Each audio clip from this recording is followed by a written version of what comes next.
Welcome to Profits Through Podcasting, where we help health-focused entrepreneurs generate leads and revenue for their business through podcasting. I'm your host, Joel Oliver, CEO of East Coast Studio. And today we are talking branding, a crucial aspect of your health-focused business. Yes, that means you. If you're listening, that absolutely means you. There are no exceptions. Even if you think you don't need a brand, maybe you don't have one, it still applies to you, okay? This can make the difference between massive success for your podcast and business or complete weak sauce results, and we don't want that. Now, a little while back, we had branding expert Jackie Russo on here, and she said a very important thing about branding. It's that your business has a brand. Whether it was intentional or not, you still have one, okay? It's how you and your business come across on your website, on your social media, and everything you do. That is your brand. Now, until recently, I would put East Coast Studio in that camp of not having an intentional brand. But we did have something. It wasn't really compelling or appealing to our ideal clients. Not that we had an ideal client, but it was not compelling to anybody. Okay, so I'm going to share today lessons from our journey with doing a complete rebrand of the company, which we finally just finished back in October as the year was winding down. And now we are moving full steam ahead into the new year, 2025, with our new brand. And we're going to go from the point where there was the realization that we actually needed a proper brand with intention behind it, all the way through the implementation and where we ended up now. So I hope you can learn from that to identify if you need to do some of this work and how to do it, and learn from some of my mistakes as well. So let's begin with, we'll call the old, where we were. Our brand at East Coast Studio, it had no intention at all. I had never consulted anyone about it. I never tried to do anything. We were just there. We were just a podcast editing company. Hopefully, if you found our website, you like us enough to book a call and then work with us. Okay. There was no consistency across anything from our website to our social media posts, the little tiny bit of social media we were doing.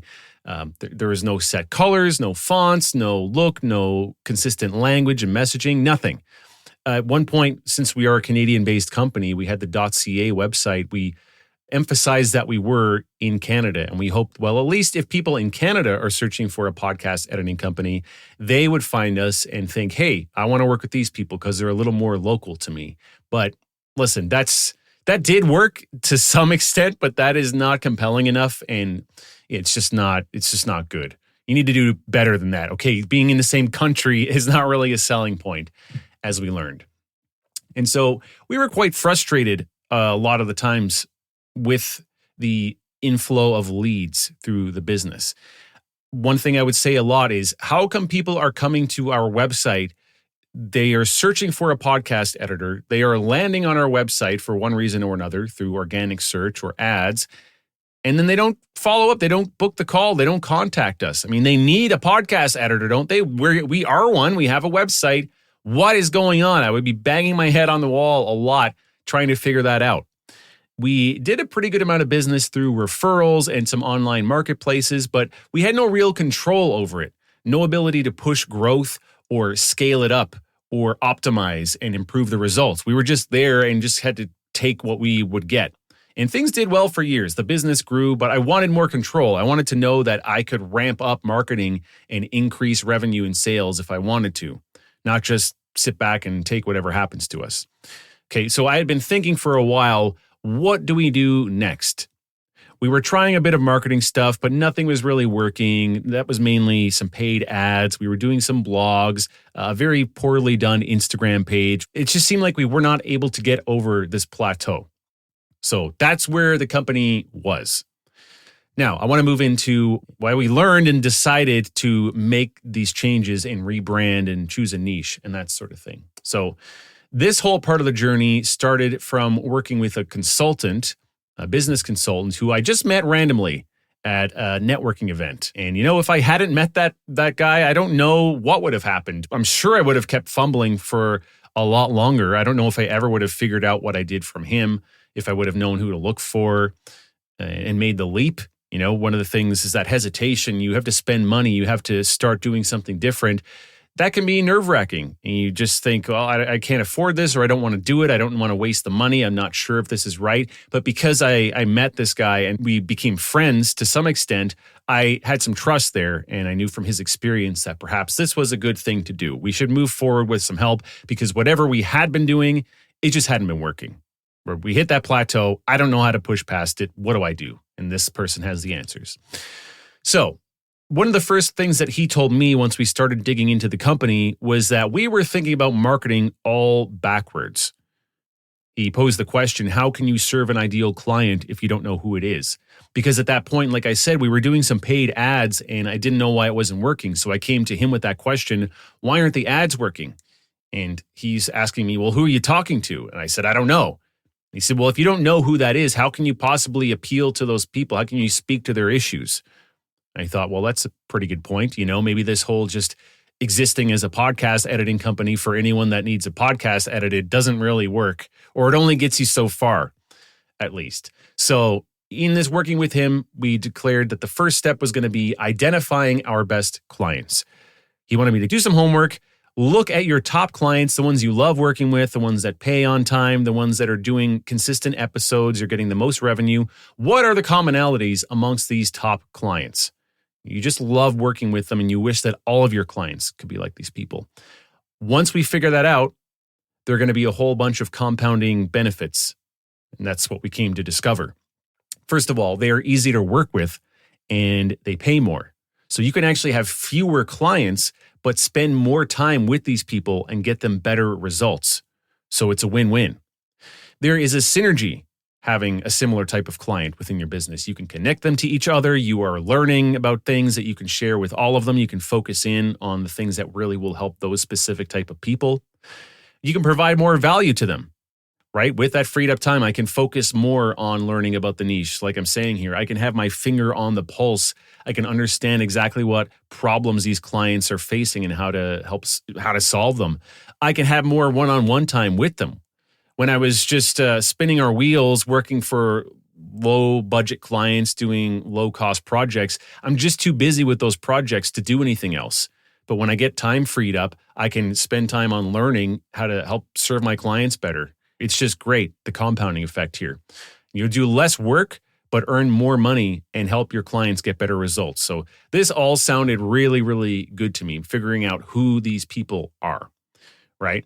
So this all sounds great now, but I did have to be convinced of it and trust the advice I was getting. As I said, because I met this person, I did have some trust. Otherwise, I don't know if I would have just trusted any random person that I found online. Maybe, but I'm stubborn like that. So along the way here, I discovered why all of this was important, determining who your ideal client would be, and I became really sold on the idea. And I'm not a business guy in the traditional sense, so having witnessed many rebrands over the years, I used to just think, I'm watching people that just can't make up their mind. Oh, this person's rebranding again this week. Oh, another rebrand. Okay. This is nonsense. Just go do your work and it'll happen. But I realize now I was very, very wrong about that, and branding is very important. So with that why out on the table here now, let's get into how we actually went about this rebrand. This is going to be the bulk of the episode here. All right, so we identified this niche that we wanted to be in based on looking at our top clients, the health and wellness space, let's call it. We talked to our ideal clients, we understood their problems, then we created a single offer for those clients. And I'm not going to get into that too much in this episode, but you do hear me talk about high ticket offers quite regularly in our frameworks, and recurring revenue is very important as well. So we needed that in place first.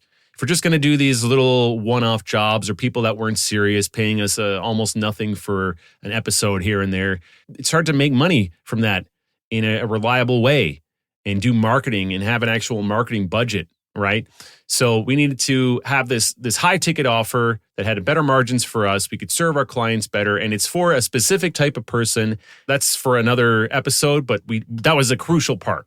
Okay, so with that offer in place, the company can run more efficiently. Acquiring a client means we're getting a steady subscription from them now. We know we have more that we can spend to acquire that client, and we can streamline our operations because we know everyone's going to be getting the same service. There's none of this different things for 50 different clients. right? We do one thing, we do it really well. But how we now go and sell and market that, that's where the branding comes in. With our ideal client in mind, we now worked with a marketing company to help with our messaging. And this also came from a recommendation from Jackie Russo, who I mentioned earlier in this episode. So that episode we did with her was very valuable to me. She talked about the book Rebrand by Donald Miller. And I went down that rabbit hole and discovered that Rebrand actually has a whole site of certified experts, and it's marketingmadesimple.com. All the people there have received certification in the Rebrand techniques. They know how to help craft your message, write copy, that sort of thing. You can even actually browse that website based on niche. Like you can search by keyword. You can find people local to you. I thought it was an excellent resource. One of the reasons I was on that site is because at this point, I wanted a done-for-you service. Now, this did kind of had to be done with a little input from you. You can't just tell them to go do something and not give them any direction, because it's very near and dear to your heart as a business owner. They do need some direction. But what I'm saying is I didn't want a workbook. I tried that. I've tried this many times with different things over the years in the business where they kind of teach you how to do it, and you go and do it and it's just not good. It's just very mediocre. And then you're just, at the end of the day, you're like, I just wasted all this time and it still sucks. So I was not interested in a do it yourself or done with you. I wanted done for you. I just wanted to get this complete for once properly. So that's why we went to a marketing company, talked to a few, and settled on one that I thought could do the job. I don't want to use the word settled. It wasn't like we settled. We finally made the decision after it was difficult, because everyone that we spoke to, I felt that they were great. And you know what? One thing I noticed about these Rebrand people, they were all very encouraging. And I know as a business owner, you want to get that deal. You want to get that job. But the ones that I didn't end up working with, they said, that's totally fine. I know anyone that you picked that's Rebrand certified is going to be great. They're really going to help you. So absolutely great. And if you ever have a recommendation or a referral for me or something else, I'd be happy to help. So they weren't butthurt. I really liked that. Everyone that I spoke to. So great. So this whole experience working with Josh, Signal Brand Works, he helped develop what's called our messaging playbook. They crafted the messaging. They built a wireframe website for us. So it's like a basic layout structure that you would hand off to a web designer later. They helped us develop a deep understanding of our ideal client. So we kind of tell them what we're going for, and they go and refine that and give us something in writing that we should actually say. Like, here's your elevator pitch type thing. Here is a real serious description of this type of client that you want. Here is the type of phrasing you should use on your website and your marketing materials. Really, really important when it comes to branding. This was a really interesting process too, because I think one of the reasons that I've been so hung up on this over the years and hesitant to get into social media and that kind of thing is myself and my business partner, who's also my brother, we're the same in this way. Like, we just don't want to we don't want to just blend in with everybody else out there. If I start an Instagram, I'm just going to be another guy talking on an Instagram reel. If we get a website designed professionally, it's just going to be another website that looks the same as all these other ones. It's got, a nice font. It's got a blue, maybe some stock photos. I don't know. It just kind of crushes my soul because I'm a little eccentric. I want to stand out. And I don't know that my definition of standing out is necessarily beneficial in every scenario, especially in this business where we've identified a niche that we want to work with and appeal to. Now I really need to make sure that everything we do is pushing us in that direction. I cannot have a different website just because I want it like that. We need to lay off that mindset or find a way to properly integrate it in a way that feels natural and congruent to us, but also serves the purpose. So maybe a little different, but have what we need there. Like, okay, these colors work, this font works, but in what ways can we stand out? One of the things I personally like the vaporwave aesthetic, and I've seen a few websites like that. Maybe you've seen it with like the 80s sunset and the statue head and these greens and neon pinks. I like that stuff. I also saw a website before that was like a 1990s computer desktop theme, which I think is cool. But I cannot just build that because I think it's cool and it's different, right? So this led me to the next decision of we need a pro here again for this next step, a visual branding expert, whatever this would be. Take my input, design something that will appeal to our ideal client. And I'm not saying this like in a way that I want to trick them or make something that just whatever you have to do, make something our client will like, and I don't care. Like I do in my heart, I care about that. I want to be able to serve them. I want to have a great brand that is trustworthy and respectable and they can admire and say, I want to work with those people. So that's important to me. I'm just saying that from within me, I don't have that in there to make something that appeals to them. So that's why we entrust the help of experts to develop something that's going to help the business, but is also true to us. That leads me to the next part of this, which is that graphic designer that we started working with. I'll call it that title, graphic designer, but I think she does a lot more than that. This woman helped us with our logo, colors, fonts, and actually our website as well, and our podcast artwork. So I'm going to share the story about her. Now, years ago, I already mentioned years ago, I was very ignorant to the importance of a proper brand. This was something else that I noticed once upon a time. How come some brands, some websites just look very sharp? They look great and ours doesn't. Now, I had seen this concept before of paying someone for branding to choose your fonts and your colors. I had clients years ago who would hand me this branding sheet and say, hey, you need to use these fonts and colors in our stuff. And I would just think, whatever, this is nonsense. I'll do it, obviously. I'm going to do it. But I just don't see the importance. Changing the font is going to move the needle in your business. But that said, how come our website doesn't really look as sharp as some of these other ones that I've seen online? What makes an amazing website stand out versus one that just looks very average and boring?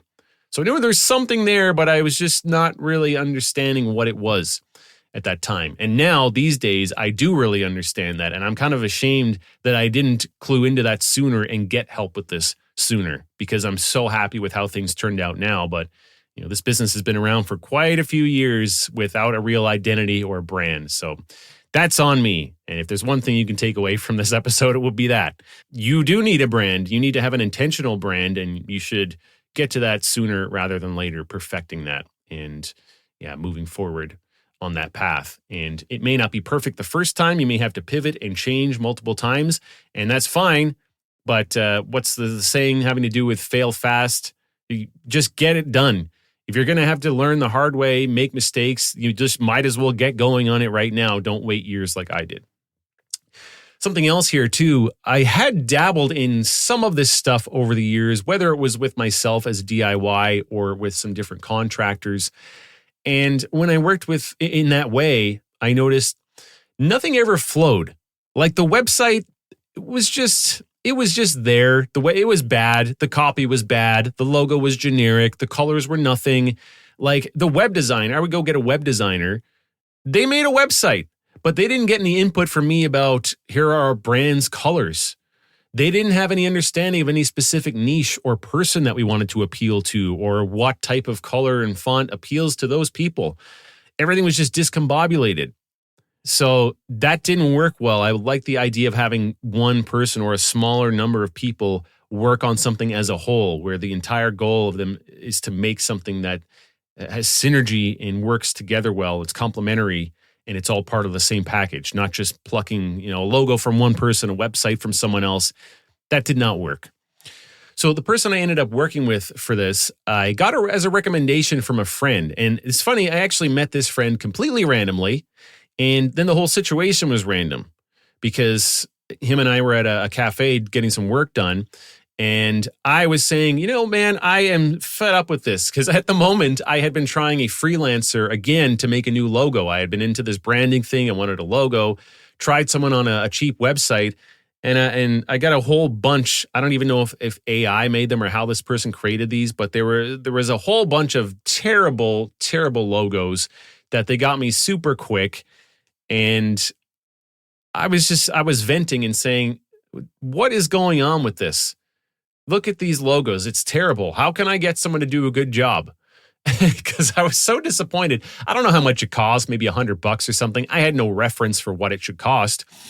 And in that conversation, my buddy said, hey, you know what? I know someone from way back years ago who is a graphic designer, and you should just check out her website. And I did. So her name was Eva. And I was extremely impressed right away. Not only did she do graphic design and branding, but also websites, which was great because I wanted a single person to work on all of this. And I looked at her portfolio and I was so impressed. I thought, I want this person. This is the kind of person that I want to work on our stuff. Someone who I can pay. They're going to do a great job and I'm going to be happy. Now, having no reference point, I was a little surprised perhaps by the cost, but certainly not downplaying the talent for sure. I just didn't know what it would cost properly. And coming from that, as I mentioned, that ignorant background that I had years ago where I just thought you don't need a special logo or a font color, to then paying $100 for a logo designer, to see a number that's in the thousands, that's a little surprising. I just thought, okay, you know what? I've spent all these years not understanding the importance of branding. I've seen these websites where some are great, some are not. I'm done with this. I want an expert. I want to get this done right. This is it. This is the time. So it was pricier than I had expected, perhaps, but so worth it. And I just wish I had done it years ago. The whole experience working with Eva was fantastic. It's like I said, I was saying, wow, someone who knows what they're doing. This is what I've dreamt of, is just here's money, make something that's amazing. And she really, really did that. Okay. Now, talking about the cost, of course, at a certain stage in business, you've got to do what you got to do. We were a bootstrapped company. I didn't have thousands of dollars way back earlier in the business, the early stages, to spend on a logo. You do what you got to do, make something in Canva, whatever. But this is just what I've learned over time. And fortunately, for quite a while, we've been at the point where we can spend a little on branding and getting this done properly. I've just gone years with that budget and did nothing. So when you're able to do that, give it some serious consideration. And then if you're not confident in the work that you've done yourself, consult a pro and see what you should do to move forward, because this is very important. And I just wish I had done it sooner. So Eva helped develop our logo, that visual branding, the logo, the colors, the fonts, and then moved into the website as well. And that's another thing. Yes, you can get a website for free or several $100s and it can work. But when you get serious about this branding stuff, my conclusion is that this type of thing matters. There is a difference between a $5,000 website and a couple $100 website. That's just all there is to it. I'm super, super happy with how ours turned out. I'm so happy about this entire process. And not just that, but when we went to work with her for the visual branding and the website, that messaging playbook that we had gotten from the marketing company in the previous step, that was a great help for her. You know, Eva wouldn't have been able to do as good of a job if we didn't have that clarity. Now, when you start working with her, you submit a bunch of information, you ask a bunch of questions, so she is able to identify who you're trying to target, and then she bases her work on that. And she gives you these details like, here's why I chose this color, this type of person, it appeals to them. But I myself wouldn't have had the proper clarity. I just don't have that kind of mind. I couldn't come up with the words. So when I went to answer her questions, I was so much more prepared, having worked with the marketing company before, because they gave us that document full of all this stuff that she then needed to understand our ideal client and develop the branding and the website for them. So that's the progression. There was the consultant at the very beginning, understanding who our ideal client is, developing the niche, moving next to the marketing company who helped develop the messaging in the words, and then finally to the visual and the website aspect. Okay, so with all that done, we were ready to put this out into the world. We are a smaller company, so on one hand, there were not a ton of places that we had to update the logo and the fonts and things like that. But on the other hand, we are a smaller team. So we have fewer people to try and figure this out. But I will say it was relatively seamless and a smooth transition. I know somewhat good amount about tech, so the various softwares and documents and things like that where we did need to change the logo, it wasn't over my head. It was just a matter of finding where it was and not letting anything slip through the cracks. And people are understanding these days of this whole build in public thing. They know it doesn't have to be perfect, right? It is what it is. And I'm not that kind of person either, maybe to a fault, but we launched the website and the logo slowly over several days. Like one day, all of a sudden, I got the logo. I loved it. We approved it. I put it up on social media. So our Instagram and our LinkedIn page just had a new logo all of a sudden. The website, it was still old at that point. We were still working on that, tweaking it. But after 3, 4, 5 days, I officially announced it online. I had a post with an explanation of what the new logo was about. The new website was live. And I even made an Instagram story prior to that. I said, hey, if you find any problems on our website, we're still tweaking it. This is a big thing for us. So if you happen to see something that's an issue, please let me know. I'm not going to just try and do a perfect launch. Let's just roll it out and see what happens.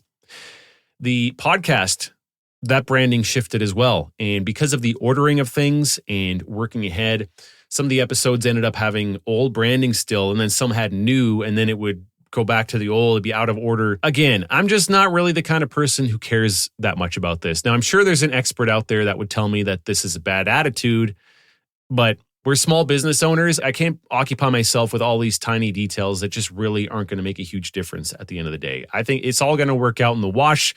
Given some time, it will be fine. So let's just let it work through. I'm not going to expend resources on things that just don't really matter. So whatever. In 2 or 3 months, all the episodes that were in the queue, they'll be out. The new branding will be on everything, and we're full steam ahead.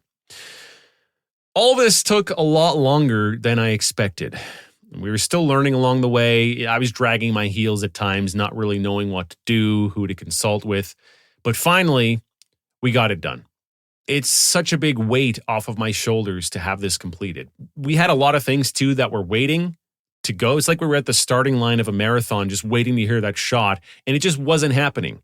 I wanted to get started on a mailing list. I wanted to hire someone for help with social media and start doing some image posts on Instagram. Whole bunch of things that we just couldn't do yet because we were waiting on the branding.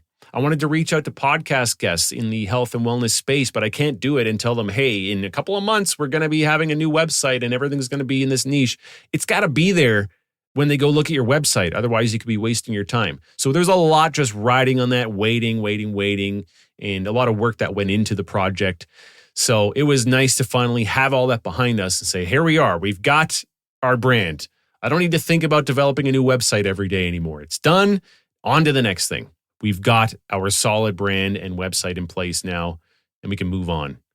And maybe we'll tweak it. I don't know. Maybe in a few months, we'll have a different idea, and that's totally cool. People do that. You learn and you pivot and shift. But for now, this is what it is. And at the end of the day, the goal is to grow the business. We didn't just rebrand for fun. We want to have a bigger, better business. We want to help more people. We want to focus in on this niche and help those people more. And, as a business owner, you, of course, want more revenue and you want more freedom as well. But it's not all about that. I am excited at the idea of building a business that helps more people and is more solid. It looks better. The brand is great. We're just growing as a company. And that's a great feeling. So you probably noticed since that rebrand was finished, we had been a lot more active with different types of content. We're doing things behind the scenes all the time as well that you may not see in public ever or right away. But yeah, there's a lot happening here, and I'm so grateful that we've made it through this journey, and we're now focusing on the next exciting part of the adventure.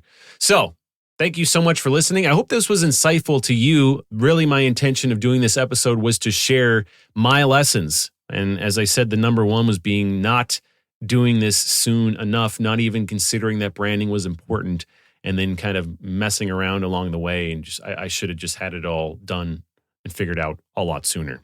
But that's it. When you're an entrepreneur, you're doing a lot of things. You're just learning as you go, but taking advice from other people and mentors and videos and anyone out there you can learn from to help get you going in the right direction faster is very, very useful. In the show notes for this episode, I will include some of the links that I mentioned for the Marketing Made Simple website, also the people that we worked with on this project.